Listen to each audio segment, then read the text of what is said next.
Oh, fuck. Did you just... Alright. Maybe my water. I've like already drank half of it. Told you, man. Alright. Just give me like a high five or something. Stop. Chardcast. Nice. Alright, hey guys. Welcome back to the Chardcast studio. We have new lights and water this time. Was there no water before? There was no water. I can't imagine doing this without water. Well, Eloise's room is nice and Okay, Chardcast yeah. before. I don't know. You can go an hour without drinking water. Yeah, so we're here this week for Chardcast episode 3. Low-key surprised we made it here. I'll probably say that when we get to episode like 6 or something. So that'll be cool. But yeah, we got new lights. It's a bit warmer in here now, kind of Christmassy. Gives off that whole like songwriter aesthetic, so that's cool. This is Lexa. Hey, I'm Lexa. Yeah, I met her about a month ago. Like a month ago. Yeah, do you want to tell them how we met? We met through Taken Feral. I just showed up at Chard's house one day. I was like, hey, I'm Lexa. I live down the street. Yeah, and actually she found me lying down on my couch at a different get-together I was having and told me she wanted to be on Chardcast. Yeah, I just put my number in Chard's phone, and then Yeah. he forgot that I asked to be on Chardcast until I followed him on Instagram. Yeah, but then I asked, so if any of you guys want to be on Chardcast, Shoot your shot. It's that easy, just ask. Shoot I'll your probably, I got some guests lined up, but I'll probably say yes, get you on soon. Alright, so today's theme, I have questions in the corner now, I'm not holding a phone anymore.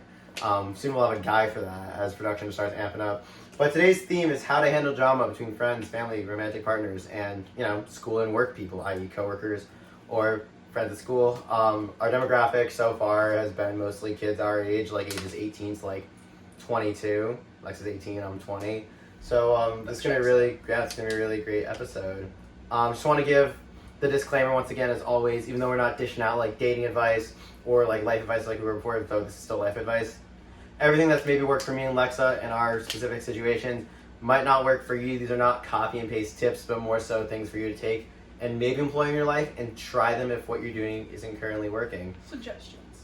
But yeah, I'm really excited about this episode because I would actually argue, maybe you can agree or disagree on this, that friendship, like navigating friendship and friend groups can actually be more complicated and harder than romance. I feel like we sometimes get way more emotionally invested. Because the way you could say, like, screw it if you're rejected by a girl, it's harder to say screw it if a friend's giving you a hard time. Yeah. It's also just, I feel like sometimes it's just, like, easier for people with a romantic partner to just be like, okay, let's break up, and, like, walk away from the situation. Whereas with your friends, you actually want to, like, you're going to try harder to make it work. Because there's, like, an easy out with relationships. For sure, yeah. That's great. Yeah, that's great foreshadowing. So, yeah, we're actually going to start with our first question. And our first question is, within a friend group, should you ever intervene or try to help if two separate friends are having drama separate from you? Do you want to go first? Yeah. I feel like drama, it's such a hard topic to talk about because it just, like, depends from scenario to scenario. So, I mean, there's that. It definitely depends on what your situation is. If your friends need help kind of seeing the other perspective and seeing things a different way, then it's definitely appropriate to step in. But I feel like there are boundaries when it's like just like a fight between two people. Yeah, and I think Lexa just actually outlined a really important reason as to why someone might want to step in.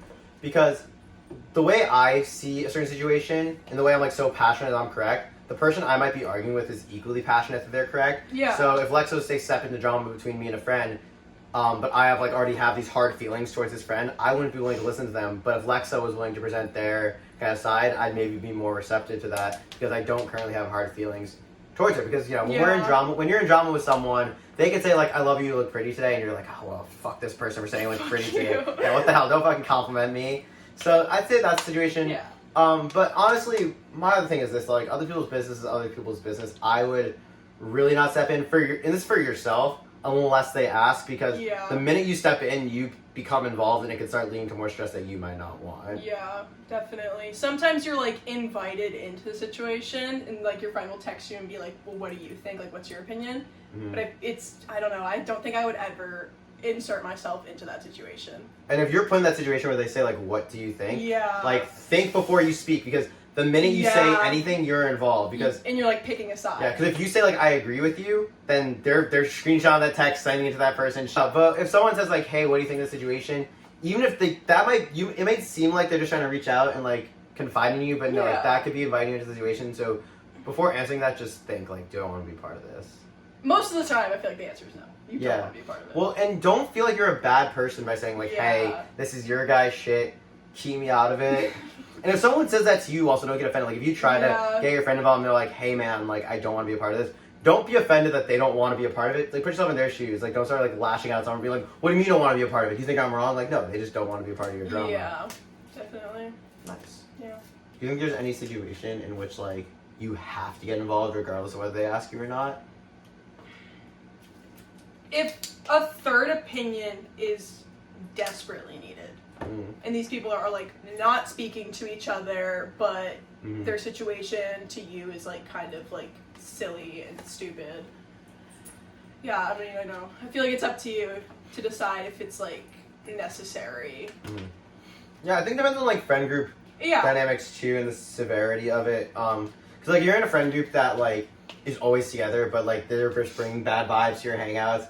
You gotta fix that. Also, if the hatred is becoming, or dislike, or drama is getting to a point where like the person wants to full on drop the other person, that's when I think it's good to get involved and be like, okay, like how serious? Because I was at lunch the other day, and these girls I were with were talking about how like they really want to like drop their one friend because they all had beef with her, but they were refusing to talk to her about it. So I was just like, well, you guys are just making yourselves mad when you hang out there for no reason. Like you either gotta talk with her about it and fix it, or drop it. But you're killing it, man. I know. Yeah, I'm gonna keep that in. That was cute. Alright. What is considered... Oh, wait, hold on. Yeah, actually, we'll go with this one. Okay. What is considered an unforgivable offense? Can anything be worked through with enough effort if two people care about each other? Oh, God. I mean... So we're gonna like give the disclaimer that like obviously there are like unforgivable offense like, you know, like stealing. I only wanted to say murder. Oh God, I'd say the threshold for like bordering like the line for like unforgivable is like your girlfriend cheats with one of your friends. Yeah, I was thinking that exact same That thing. is like I think that's like the worst it can get to where you could still work through it depending on your level of friendship. But I would say, even if it is something like that, it all depends on how long you've been friends with someone. A lot of these questions we're talking about, this is assuming you are, like, tight friends with people, you are, like, an established friend group. Yeah. But I would say, as far as, like, yeah, that's the line. Like, your significant other cheats with a friend, that's where the whole, like, you know, bros before hoes, what's the girl version of that? Gals before pals comes in. That's what I would say for that question. It's also just like okay, like I feel like who do you value more in that situation? Like, are you more mad at your significant other, or are you more mad at your friend for doing that to you? And that's like something you have to ask yourself. Another thing that's like not a specific offense, but and this is for some people. Like, this is how it is for me. Consistent lying about like really important things. True. Now, like I'll say this up front, and a lot of my guys know this. My best friend in the whole world knows this. I white lie to, like, get out of shit all the time. All the time. And I would say, like, if I do, like, consistently, like, white lies to me, or, like, I know you're telling a white lie, I don't even bother calling it out because there's no point. But, like, say, like, they're lying about, like, you know, hanging, like, I'd say, like, a white lie that isn't okay is, like, if they ask you to hang out, but you have plans with someone else, but you say you're going to, like, go play with your family. Yeah. Like those kind of white lies where like where you're afraid your friends might judge you. Those are lies that like hurt their feelings. Yeah, exactly. You gotta trust. Like those are situations like you gotta trust that your friends won't be mad because like I used to do that, but like I'm at the point now where like if my boys want to hang out, but like I have plans with another person, I'll just tell them and they'll like rip on me in the group chat for like 5 minutes and it's fine. It's whatever. But I would say like repeated lying is unimportant things is definitely an unforgivable offense. My threshold is like. I'm a 3-strike guy if, like, someone does, like, 3 big-ish lies without a good explanation, because, like, we're all young. Like, I'll be upfront about this. Like, I used to lie a lot about things, like, I was able to do. Like, for example, I once lied that I was able to, like, produce songs like that when really I didn't know jack shit about production just because it made me seem cool. But, like, I remember telling all my friends, I was like, yeah, I used to lie about how good I was at, like, producing music and stuff just because, you know, I was embarrassed, I was insecure. If your, like, unforgivable lie has, like, a good explanation, because, like, 14-year-old Chard is different than 20-year-old Chard. Yeah, for sure. I should be able to, like, apologize and explain those things. Those things are awesome. But even then, like, if you are if you do find yourself, because a lot of us people at our age do find themselves caught in like 4 or 5 year lies that maybe we told like our really close friends when we were like 13, 14. Mm-hmm. Maybe not a lot of us, but some of us are. It's definitely a thing. And if you feel like you're one of those people who like has been consistently lied to your friends, I would honestly say like open up, because I've had like even bigger lies that like, you know, are personal to like me and my friends that I won't mention on Chardcast. It's in the past. It is in the past now. Like now I'm like pretty much 100% honest with my friend unless like they ask if they look cute. Yeah. Don't tell them they're ugly. Alright, good caveat or good flow. Is it harder to trust a friend, or I guess romantic partner in this case, after something bad has happened? I feel like trust is just never the same after it's broken. Really? Have you seen that like really like shitty Instagram meme with like the wine glass? No. Okay, well there's this like Talk me through it. Okay, Talk them through it. Okay, there's this. I bet someone has definitely seen it. There's just like one of these like old like 2011 Facebook mom memes with a wine glass, and it's just like trust is never the same when it's broken. It's like the glass is perfectly fine, and then it shatters, and then you can put all the pieces back together, and it's like the same shape, but like you can see all the cracks. It's just like one of those things like your mom puts on Facebook. Well, I'm glad you bring that up, because I would actually say for most of us, the people that we have those like big lies to who still forgive us are our parents. True. Or our family, because I don't know about you guys, but like my parents have caught me in like some really, you know, big lies, not great situations. But they, you know, obviously after a while, my parents always said to me like, Richard, trust is earned. When you break our trust, you gotta, you know, obviously we'll still love you, but you gotta earn it back. I would say, if it's like I said, not one of those previous unforgivable situations, depending on the level of friendship, like you can work through anything. Yeah. But also, you guys gotta understand that some people operate like, I will forgive you, I will trust you, but I will keep in the back of my head that like, if I'm in a situation where it's like, can I really trust this person, can I not? And it's maybe like a really serious situation, that person might be like, this person's fucked me over before. You're kind of just gonna be like walking on eggshells for a little bit. Yeah, at least eggshells, or maybe not eggshells, but eggshells compared to where you were before. Exactly. It's like, it's not the same, and it'll take time to get there if it even does, but yeah. I mean, what's important is, and I talked about this on my IGTV, about my thoughts on like, if you cheat on a partner, is not even with cheating or a really bad lie or something really bad you did to a friend, you're not a bad person if you immediately apologize and do everything you can to get their forgiveness back. If you, I mean, it depends on why you did. If you think you did something and you still think it was the right thing, stay true to that and don't run away from that. Yeah. But if you can acknowledge that you did the wrong thing to your friend, and you and your friend both agree that it was the wrong thing to do, if you are willing to put effort in to like fixing everything and being good to that person, I think that that is totally something that can be worked through. But yeah, just note that that person might not see things the way you do, and they just might not trust you as much as they did before or after. Yeah. It's also definitely like way more respectable when someone comes forward and like admits to their lies or like something that they did that was bad than you finding out about it like, you know, sometime down the road and they tried to like hide it from you and like not have you figure out. It's just definitely like better if you have the strength in yourself to like come forward and admit it. Yeah, no, totally. And my mom has this saying, the truth always comes out, and I disagree. True. No, I actually fucking disagree with it. I think you can lie and lie and lie and lie forever and get away with it. Where you will struggle is, we all can acknowledge that lying is not okay, and it will eat at you and eat at you and eat at you. Yeah. And I'm saying this going off of what you said about like coming clean about things. No one will ever get mad at you for coming clean. They're getting mad at you because you lied to them. Of your actions. Yes. So I would always say come clean, because at least once you come clean, you will alleviate yourself from the fact that you're a liar.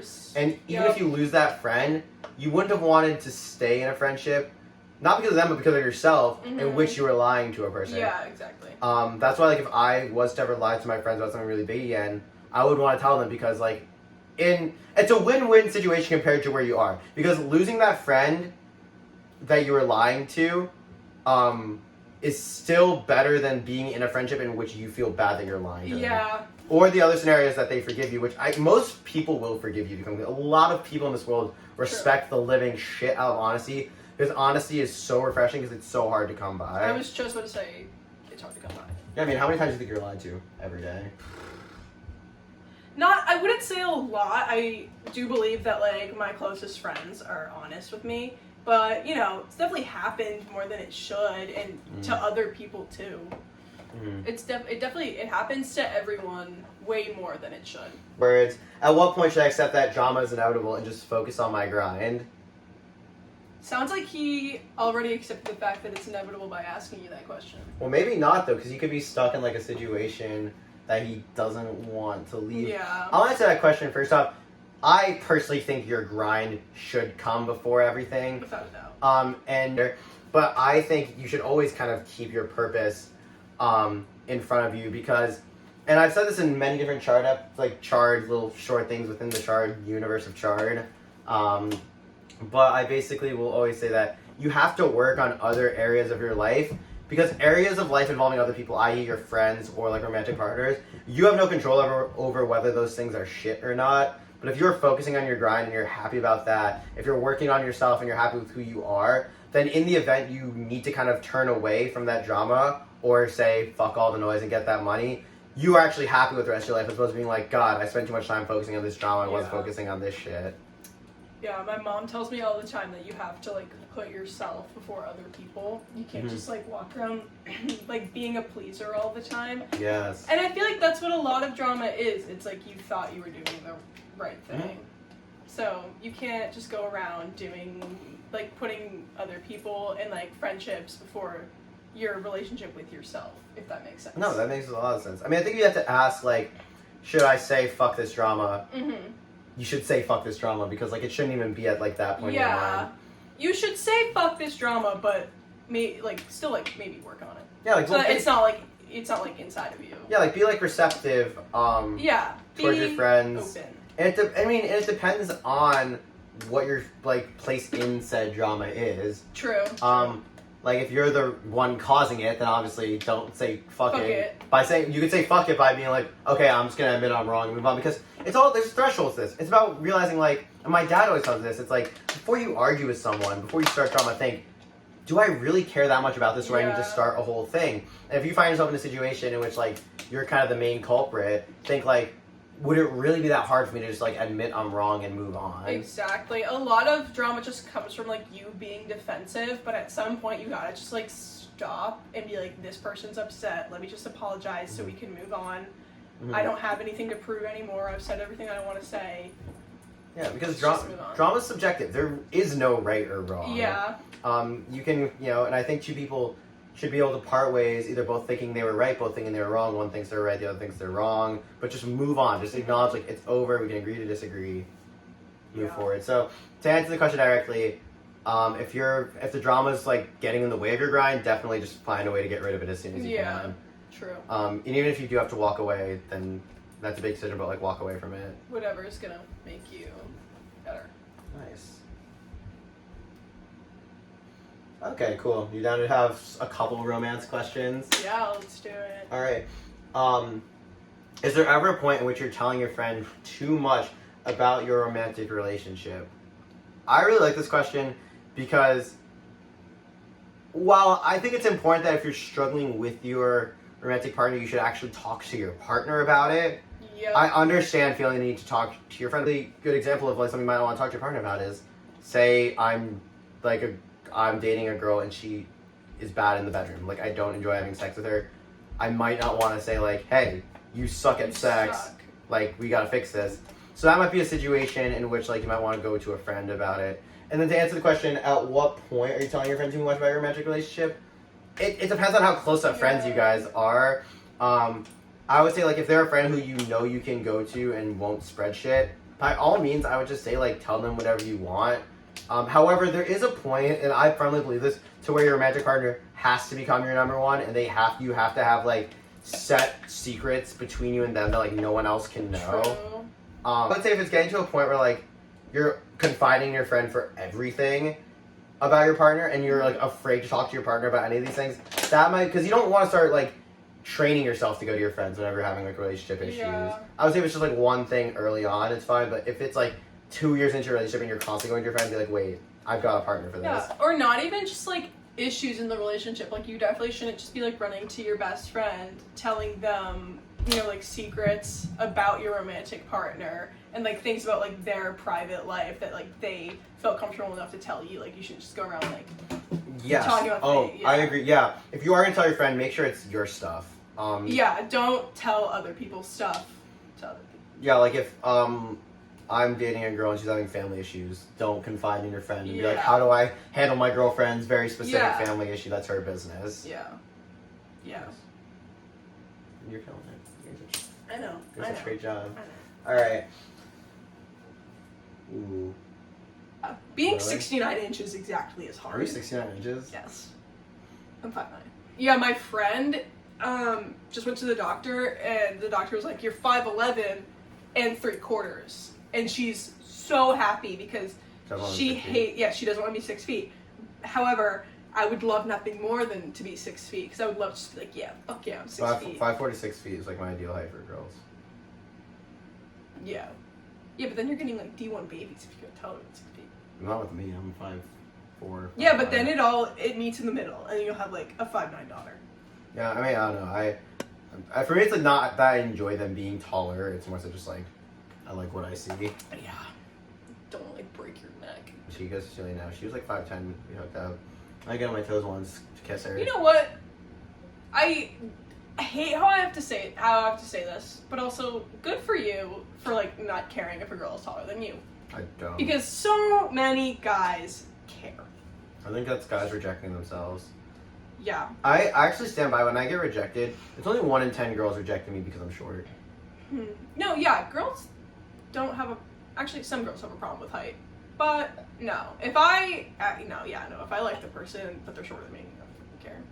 I mean, I don't get what it is. I just don't really get down in the dumps about it. If a girl rejects me because I'm short, I'm just like, cool. That's I'm not on you. Well, it's like I'm not wasting my time with someone who would have inevitably rejected me anyways. True, and also someone who like cares about that. Yeah, I get impressed with this though, because like I'm also like I'm against the school of thought of like we're all old, gross, and ugly one day. Like no, like I enjoy like having sex with someone I find attractive more True. than someone I don't find. Yeah, I think we're on the same page. Height doesn't matter. We're all people. I was thinking of a really fucked situation I had with a girl in college. This is a message to my short kings out there in Queens. We love you. Yeah. We validate you. Yeah. Okay, For real. I'm 5'9", and I validate short guys. I'm 5'4", and I don't need validation. So here we go. Alliance. Yeah, okay. How do you set boundaries for yourself, your friends, and your romantic partner? Yeah, just tell them, be clear, concise. I've said this in Chardcast before. Open communication will always yield the best results, in my opinion. Yep. In the moment, it might not feel like it's yielding the best results, but it will yield the best results. And if people don't respect your boundaries, whether it be like, you know, your friends, even your family, or your romantic partner, that's messed up. That just means they don't really respect you or see you as like an equal, see you as a person. Examples, you know, say you're with a girl and she's always trying to touch you, kiss you, whatever, in public. You don't like that. You have to say, look, and be clear with your boundary. Like, it's not that I don't like you. It's not that I don't find you attractive. I just don't like that in public. Like, this makes me uncomfortable. Same with friends. I try to kiss and hug and touch my friends in public all the time. They tell me not to. I do it anyways. Yeah. I try my best not to, and they tell me not to. Love you, boys. Also, the people that like love you and genuinely care about you will never want to make you uncomfortable, and hopefully will respect your boundaries. Yeah, that perfect. That was beautiful. I guess the family thing is kind of tough though, and this is really messed up. Not messed up, but what my brother says, like, if your parents don't respect your boundaries, it's like such. But my house, my rules is the thing. If you have boundaries that your parents deem unreasonable, you gotta see it from their perspective, because assuming you don't have like a terrible toxic relationship with your parents, their boundaries are coming from a place of love. They're not coming from a place of malice. As much as we may think our parents hate us, they do love us. They love us. They wouldn't have had kids. So if your parent, yeah, exactly. So if you feel like a parent's like violating a boundary of yours by like, say, you know, not letting you be alone in your room with a potentially romantic partner, or not letting you lock your door when you're just chilling in your room, you gotta respect that, because your parents have given everything to you. So love your parents. And I guess we can talk about like the insecurity thing. Like if your friend, no, I was just putting it over there so I can like. But no, touch. I feel like you should touch upon the thing that we were talking about, where you're like your friends should like respect any insecurities that you have and don't want to be brought up. I think you should touch on that because you just brought it up. Oh, okay. I guess it was Chard's words that I'm gonna reiterate. basically it's just like another thing with boundaries is like if your friends are like, you know, kind of like making jokes at you, which a lot of close friends will do. I feel like, yeah, we both have experiences with that. We always make jokes about each other. But make fun of me like for it. Chard will like say like, oh, like his friends like, you know, like bring up his height and it doesn't bother him, but like to another person it might. And it's like you gotta like let your friends know when they're like overstepping something that like you're a little insecure about and you're aware of but just like don't want it to be like talked about. Especially if it's just like they bring it up one time but you never made it clear with them that like that made you like uncomfortable. It's also yeah, and then the opposite of that would be like if they're doing it intentionally, like maliciously. That's when you gotta be like, you gotta chill. Like I wasn't kidding when I was like, this makes me uncomfortable. I don't want to talk about it. So yeah. Yeah, and also always know that your insecurities are valid. Just because I'm not insecure about my height doesn't mean like to my fellow short kings out there, like you can feel insecure. Like I know guys who are 5'8" who are insecure about my height. Literally, I was watching Too Hot to Handle, and Sharon Townsend, who's this super, he's not short to handle, so not really super sexy, but he's 5'9", and he's like, yeah, everyone says I'm short. You're allowed to be insecure about whatever. Yeah. Just know yourself and don't think like, oh, I can't be insecure about this. So yeah, just because that person has the same problem as me and they're not insecure about it. But also like recognize that people are gonna make fun of you. Yeah. Regardless, like you think, even though my friends don't maliciously make fun of my height, some people out there people, might. yeah. And just realize that even if it is your friends or not your friends, you can't control that. You can really only control your response. So, and this is like I guess our goal in life with anything. If you do have an insecurity, try to squash it if you can. I mean, try to like realize like acknowledge like you can't change it. Insert other reasons as to why you should acknowledge it, and try to like move forward and you know learn to take those things. Yeah. But obviously, if you can't take like it truly hurts your feelings that like someone says you're short, just tell your friends that. Be like, look, I know other people might make fun of me for this, but you guys are my friends. Please don't like bring this into my life if it doesn't have to be brought in. Yeah. If your friends truly love you and care about you, they would never go out of their way to like make you uncomfortable and bring up something that you're insecure about. So just remember that. Yeah, for sure. As long as you set those boundaries, usually people will respect them. Mm-hmm. All right, next question. What should I do if I'm unhappy with my current group of friends because they bring consistent negative energy into my life? Mm-hmm. If the group of people you're in are consistent, you know, if they're getting in the way of your happiness, it's tough, but say fuck it. And, you know, I've already experienced this, you know, going to Cho and having home friends, and then now going to college. Lex has experienced this going to, you know, private school, and then also having friends back home. Yeah.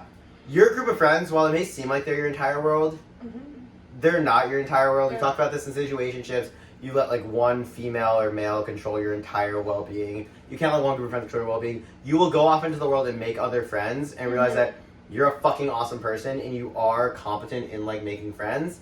So if you find yourself in this situation, you don't have to like make a big dramatic exit. Just go hang out with other people, get a better grasp of the situation now that you're kind of more out of it, and then choose to go about it accordingly. If you are now happy now that you're not around these people, but you kind of still want them in your life, go and be like, hey, I miss you guys, could you try to work this out? If you're happy and you have no desire to have them back in your life though, feel free to like never talk to them again. You know, just whatever you do, and I've said this before, like in relation to romantic relationships, don't lash out, don't say anything so mean that like no one can forgive you, because even if people are being dicks to you, but like they're maybe like, you know, unintentionally doing it or doing it in a more of a condescending way, if you directly lash out at them and attack them for like really nasty things, you're the bad guy. You just always, you'll be perceived at it, but you also are, because like if you're lashing out at people about like really nasty things, then you were thinking about it the whole time anyways. So definitely just try to like make sure you don't do that. Yeah, you also don't have to just say like fuck it and walk away from your entire friend group and like be alone for a while and make new friends. Like you can have more than one friend group. Like personally, like I have like my Madison home friends and my high school friends because I went to a boarding school, and then I have some people in between like Tegan and Chard. And it's so worth it to not be tied down to a specific group of people and just like have like different people. Like I love all of my friends equally, but like it's just so cool to have friends from like everywhere, every corner of your life. It's just- Yeah. And don't let your friends get possessive of you either. Yeah. Like, that's actually, like, low-key a toxic trait. Like, if you feel like your friends, like, aren't trying to let you be friends with other people, I would say you either dip or, like, be like, hey, look, man, like, I'm allowed to be friends with other people. Like, Yeah. let me be friends with other people. Yeah. All right, next question. And this is from a Chard viewer who had a specific situation. My best friend tried to get with my girlfriend. I lashed out at them and lost my entire friend group. How should I handle this next time? I mean, we'll keep this one brief. I just kind of explained it. Like, that's a really shitty situation you're in, man, and it's kind of a lose-lose situation. Yeah, I'm sorry about that, bro. It's kind of lose-lose because, like, if your best friend is trying to get with your ex, you don't want to say anything to him, you don't want to say anything to her, because, like, if they are getting with each other, you can't really control that. But what you can't control is your response, and I'm not trying to be a dick to you, man, like, lashing out was not the right move, because then you just look like the bad guy. I don't know. When you say lashed out, there are two kinds of lashed out. If you lashed out and you were like, y'all are jerks for, like, letting this happen and doing this, like, that's fine. But if you lash out and, like, start personally attacking them for really crummy things, like, even the friends who are just spectators would be like, okay, like, bro, like, you got, like, impulse issues, like, you need to, like, if you were able to say this nasty stuff, like, what kind of dirt do you have on us? Because, like, there are levels to, like, lashing out. Like, if Lexa and I get into a fight and I call her a jerk or call her an asshole, like, that's, like, it's shitty, like, that's not nice, but that's fine. But if I start bringing up, like, her past, like, mistakes she's made, shitty stuff she's done, that's just being like, wait, have you been, like, secretly plotting my downfall this whole time kind of shit. So I would say, like, just take a deep breath, man, and just think, like, okay, like, while these two people are crappy, do I really need to make a scene in my entire friend group? And if the answer is always gonna be no. You never need to make a scene. So just try to take a deep breath next time, man, and don't lash out. And realize that, like, while it sucks that, like, your girlfriend may be cheating on you with your friend, you still can't control that. Like, there's nothing you can do to stop your girlfriend from wanting to cheat. Like, a lot of guys, a lot of men out here don't understand this. You don't own your girlfriend. Chardcast cut out, but my man, I'm really sorry about the situation you're in. But just, yeah, dip out of it if they're being really, really toxic. Yeah. Alright. So, they're going to talk about family. In what cases is it okay to prioritize my romantic partner over my family? Is it ever okay to prioritize my friends over my family? Is blood really thicker than water? I guess to go answer this question is, it really all depends, but as humans, we kind of write our own story with whoever we want to write it with. So just kind of, you know, to give an extreme example, say like my best friend is having, or my partner is having like a mental breakdown, and my family wants to have a nice little family dinner that we have every evening. I can choose whether I want to say like, hey family, I need to go help my friend, or hey friend, I got to put my family first. Just know that, and this is an extreme example, but whatever you choose to do will have a counter consequence with the other group. But it's up to you to know if you're doing the right thing. So if your family's mad at you for picking your friend over them in that situation, but you felt like that was the right thing, fine. But if your family's starting to like get annoyed at you for dipping out on them when your friends need help, and you don't like that they're starting to feel that way about you, then you got to start hanging out with your family more. So in the end, it's just kind of about writing your own story, writing your own narrative, and just making sure that you're keeping stuff in line with your self-concept and your beliefs. Yeah, I feel like there's definitely like checks and balances when it comes to who you're going to prioritize. And, you know, at some point, if your romantic partner or your friends are going to become your family, once you're at the point where you're asking yourself the question, who am I prioritizing? I feel like that's when your friends become your family. If you have to ask yourself that and be like, well, who do I choose? Yeah, and we were talking about this earlier, as in like before the fucking shit cut. But eventually your romantic partner will... Try to, straighten myself out. No, you're good. Eventually your romantic partner, they will become your one and only, and you'll start to build a family with them. And that family you build, at least in my opinion, is more powerful to you, stronger than the family you were born into. So I think eventually, like, if I have this girl that I'm ready to build my life with, have kids with, you know, start a family with, I think it's okay to start being like, hey, mom, dad, brother, sister, even though you guys have been amazing to me, this is my family now.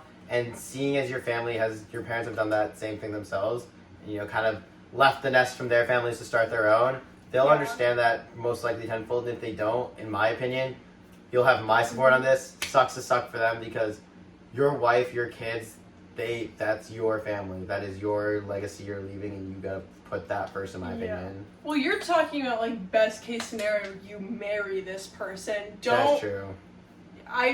Personally, I would say don't prioritize like a toxic relationship over your family. Mm-hmm.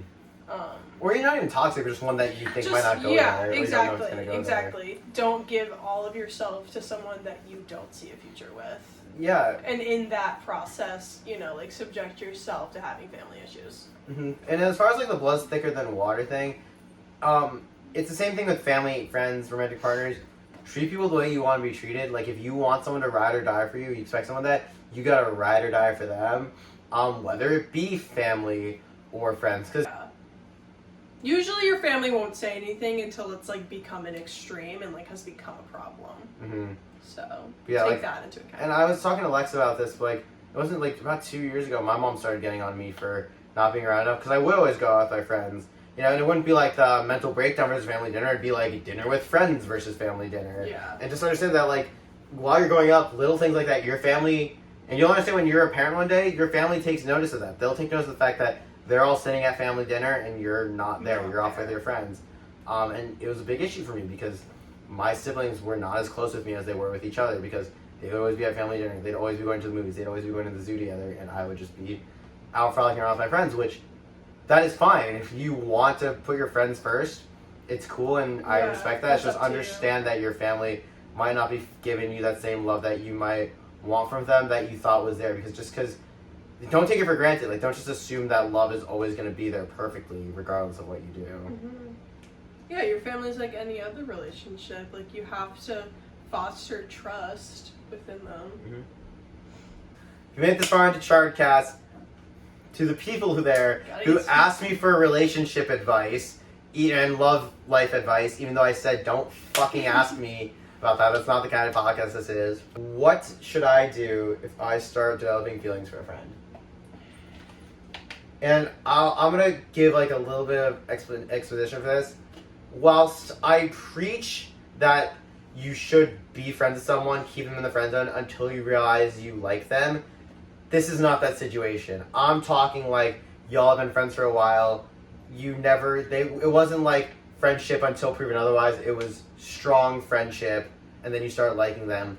How should you go about that? Are you in a friend group, or is it just like your life friend? But either. We could address both. But yeah, so what Lexa's getting at is like, it's either a friend within your friend group, or just like friends like me and Lexa, other than like Tegan, are friends, but like we don't have like an associated friend group with each other. Exactly. So it's two different answers for the situation. If they're in your friend group, like that's kind of scary to pursue. Mm-hmm. If you really, I literally would say if you really really like the person, like you even may like love them, I say pursue it.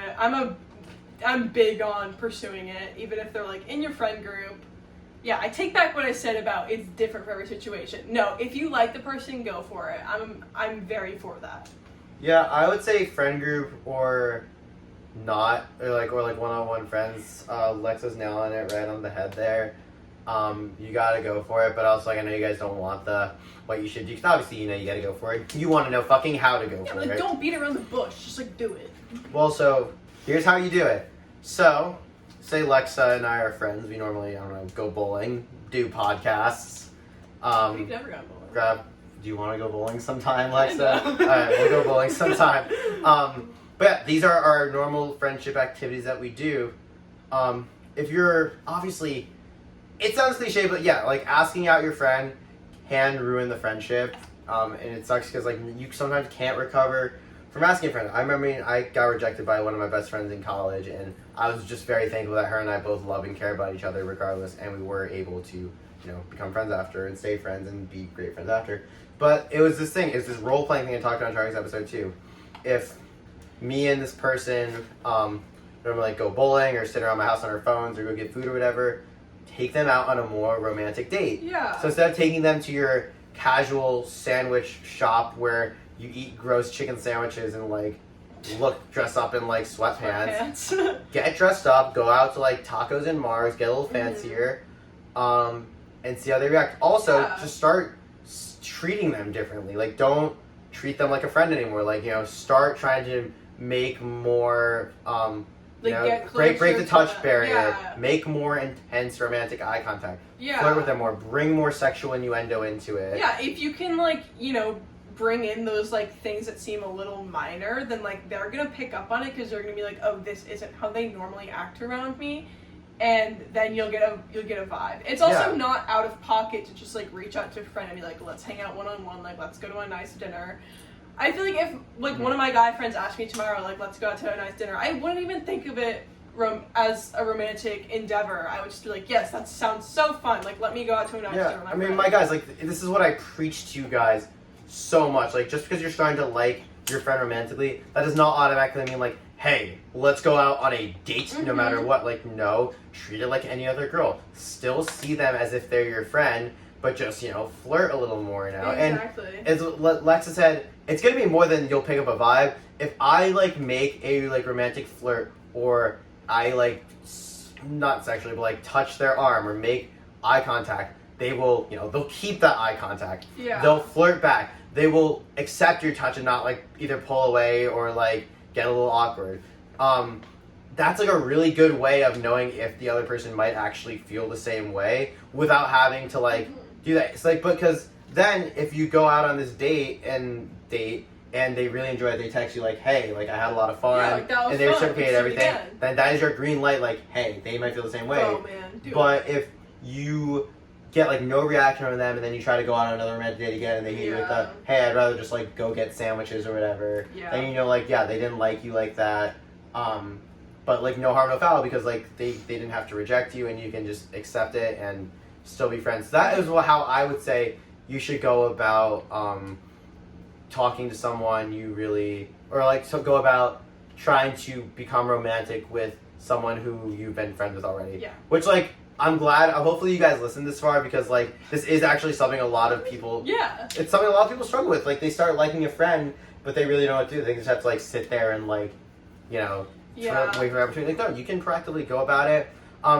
Because, no, Lexa nailed it on the head. Like, any mature person won't think, like, it's weird if you ask them to, like, go out for, like, tacos and Mar or something more romantic. And I'm not saying that, like, you're being sleazy. I mean, like, I'm using the guise of friendship to get them out on a date. Like, no, like, you could also do this, like, romantic bullshit on your normal hangout stuff. I would just say, like, if you can do something else, you should do something else, because the more things you change, the more opportunity you're giving them to see what something romantic with you would feel like. Yeah. Also, if you're in a group with this person, or, like, just, like, at all, don't feel like you have to make this, like, super big gesture. Like, it can just be as simple as, like, going out to coffee one-on-one, especially if you're, like, in a group with them and you don't usually hang out one-on-one. Also, girls, don't take this as if this is, like, oh, like, guys, this is what you should do. I support women making the first move. Yeah, women could totally do the exact same thing. But I would also say, like, girls, like, it's, you know, like, don't think that just because, like, the girl doesn't normally initiate, if you initiate, it'll instantly be success, so you should just be, like, direct. Like, I suggest all the advice I just gave from the guy's perspective, you should also do as well. Because it can get, like, really awkward for a guy if, like, he notices that, like, this girl is coming on, like, quite aggressively towards him. And yeah, so that's what Lexa and I would suggest doing if you start catching feelings for a friend. If you are afraid to ask them to hang out one-on-one, can you do some of this, like, initiating, role-playing, like, romance stuff within a group setting? Yeah, if you have the balls to do it. I've done it before. I mean, we all hung out in our friend groups before, and, like, if you're a group of guys and girls, it's not like you're all sitting in a circle watching what every person is doing. Like, say you all are going to, like, an amusement park together. Like, say me and Lexa and our friend are going to an amusement park. I have a crush on Lexa because she's amazing. Way out of my league. Yeah, she's awesome. I can say, like, you know, like, try to, like, you know, do all these, like, things, like, you know, make more eye contact, make a little more physical contact, flirt with her, sexual innuendos, see how she's feeling. So don't feel like you have to hit them with the, hey, let's go out one-on-one. Like, you can totally do these things in a group setting, for sure. Yeah, I've definitely been in group settings where I've just been, like, maybe, like, extra touchy or just, like extra talkative with someone that I'm into, and, you know, maybe after that night it doesn't go anywhere. Like, I'm not, like, getting that reciprocated. I'm just like, okay, whatever, I tried. Sometimes it works, sometimes it doesn't. And I think this advice that we're giving you is definitely better. And even though I preach directness, it's better than like pulling like someone aside and being like, "Hey, I like you. How do you feel?"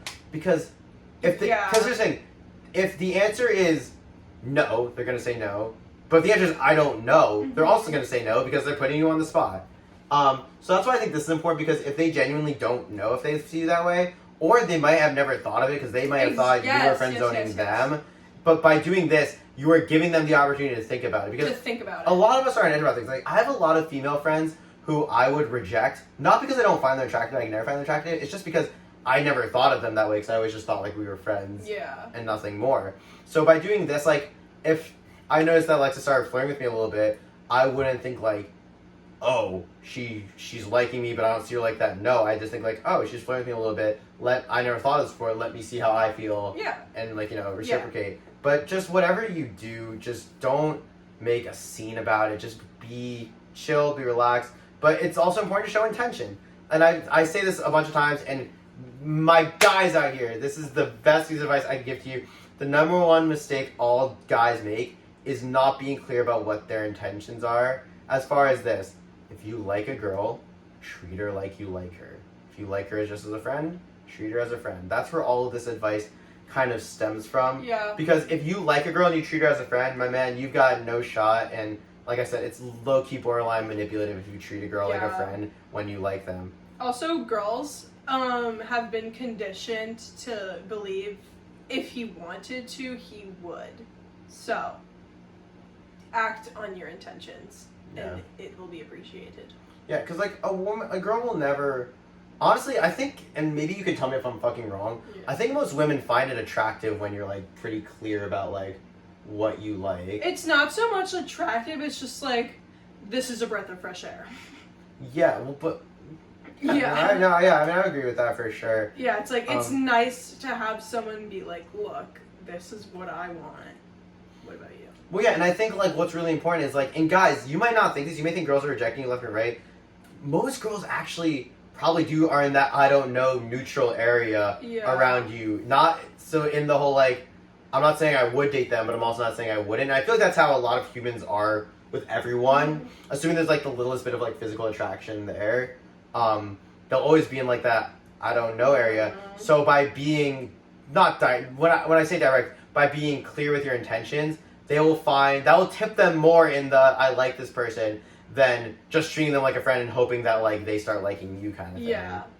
Because think of it, put yourself, men or women, put yourself in the shoes of the other person.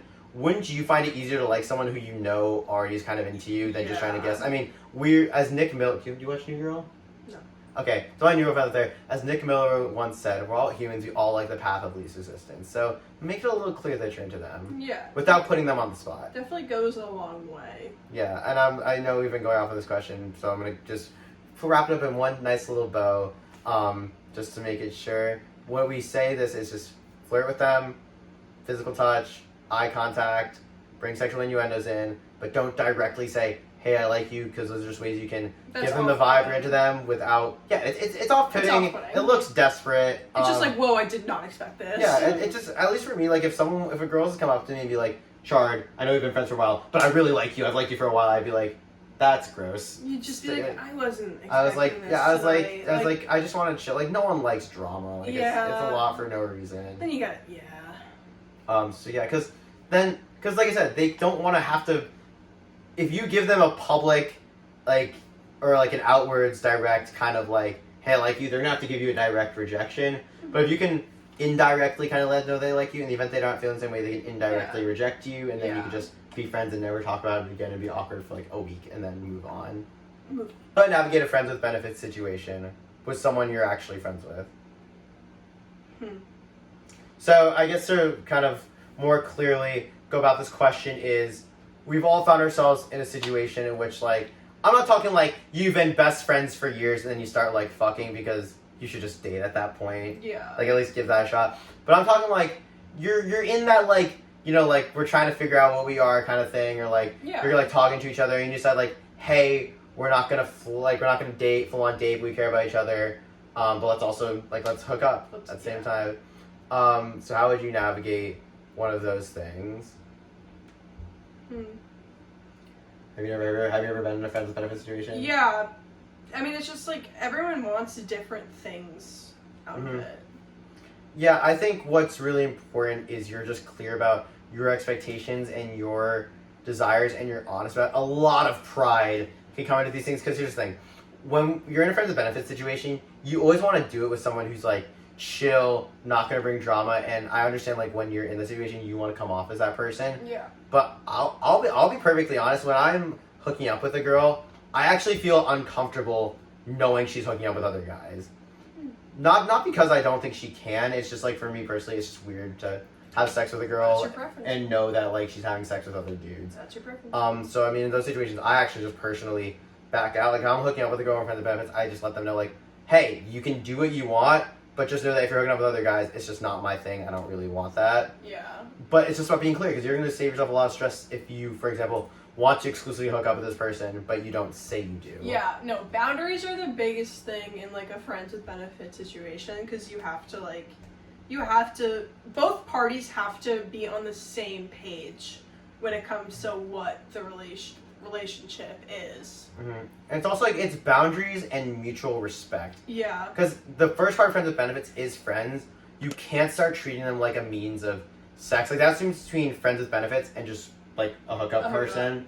Because the idea of friends with benefits is like, and it happened. People don't think it does, but it does. Like it's happened to me before. I was like literally chilling watching David Dobrik with my friend once, and I was just finding them sexually attractive, and I was like, hey, you want to make out? And they were like, yeah. So I mean, also like the vibes were like reciprocated there, and eventually it just stopped because she got a boyfriend. Started finding romantic feelings, but since we kept mutual respect throughout that thing, and there was never a point when she like argued about it, we were able to stay friends after. So just remember that even though the sex might be great, or the making out or whatever you're doing with them might be great, the friendship came first. Yeah, the friendship came first, and you gotta, if you care about having the friendship after, you gotta do it first, and you should, because if you were being friends with someone to have sex with them anyways, no offense, you're kind of a piece of shit. You weren't ever wanting to be friends with them. Yeah, you were just wanting to have sex. You were just attracted to them. Yeah, and don't ever do that, because two reasons. One, if you eventually do get with them, you're a scumbag because you manipulated them into getting with you. And then B, if you end up getting rejected at that moment of truth in which you initiate, you wasted like whatever amount of time of your life just so you could like think you gave yourself a better shot at making out with them. So how would you go about initiating a friends with benefits situation, like if you wanted to be friends with benefits with someone? It goes back to like the hanging out one-on-one. I feel like there's like that weird in between before you start dating someone when you are friends with benefits. But really, yeah, because I feel like before a relationship, it's like there's like this like weird in between gray. Anyways, the talking phase, that's when boundaries like have to be brought in, because one person might be like, oh, this is going great, like they're definitely gonna ask me out, like we are definitely going to date in the future, and the other person might just be like, this is just a hookup, like we're just friends with benefits. So yeah, I feel like initiating, they're the same thing. You just like hang out with them one-on-one and you see where it goes. Yeah, and to all of you, this is a really important bit for those of you who haven't been in a friends with benefits situation before. It is so important to check in with yourself constantly, because here's the thing. When we're saying friends with benefits and hookups are differently. Hookups imply you just do shit and there isn't really a real friendship there. Friends with benefits, and that's the thing, this episode, drama with friends, that's why we're finally talking about this, and I'll probably put this but make sure you check in with yourself. I was in a really, not bad, but I was in a friends with benefits situation once where I started liking my friend with benefits, or at least so I thought, because here's the thing, like, you like this person as a friend, and you're fucking. Yeah. So you basically have like the two things to date checked off. Yeah, like you're confused. You like them as a person, and you find them sexually attractive, and obviously if you're considering up the sex is pretty good. Yeah. So you might think you really, really like this person. If you start getting those thoughts, what some people do is they either A, confess their love, or B, cut it off. Take a deep breath and say, what do I like about this person? Yeah. Or can I love them? Like, can I give them my all? Yeah, no, that's... Wait, you're gonna get more No, that was all. No, but that... Oh, sorry. But that's when the whole role-playing thing Lex and I were talking about earlier come into play. If you don't know if you like them or not like that, take them out on a fucking date. Yeah, do it. Because the thing about friends with benefits, and like everyone does it differently. I don't take my friends with benefits out on romantic dates. It's we'll hang out and watch a movie, or we'll go out and get food, or we'll do like friend stuff, and then we'll like I'll hit them up at 2 a.m. from time to time. Not that I've ever done well. Anyways. Yeah, point being is like if you think you're trying to like them, check yourself first because you might not actually like them. You just might be, no offense, lonely and checking off the boxes of like this person's cool, we hang out, and I like having stuff with them. So I feel like the theme of this Chardcast is like just fucking do it. Yeah, I just mean, do it. And that's what's really nice with the Chardcast because there's always like one overarching theme, and yeah, the overarching thing of this episode is if you feel like it's right, do it. Yeah, I mean, listen to your gut, listen to your instincts. Like if your friends are negative and they're constantly bringing shit to your life, just dip. Mm-hmm. If you have an issue with your friend, just tell them. If you feel like you need to tell your family something, just tell them. If this friends with benefit situation is giving you stress, do something about it. What's important is think before you just do it. Yes. Like don't make impulsive decisions because all these cases are really high emotion cases, and emotion will cloud your judgment. Yeah. Make sure before you make any rash decisions, you think about your consequences, but also stay true because you can convince. Because while thinking is important, you can talk yourself out of anything. So just like think about it for a sec, say like, okay, rationally, how do I feel, and then you'll be just fine. Yeah, it's like just take a step back, figure out how you feel, and then act upon it. Yes, and in the end, if you're ever confused, you can always watch Chardcast. You killed it, buddy. Let's go. So proud of you. Chardcast.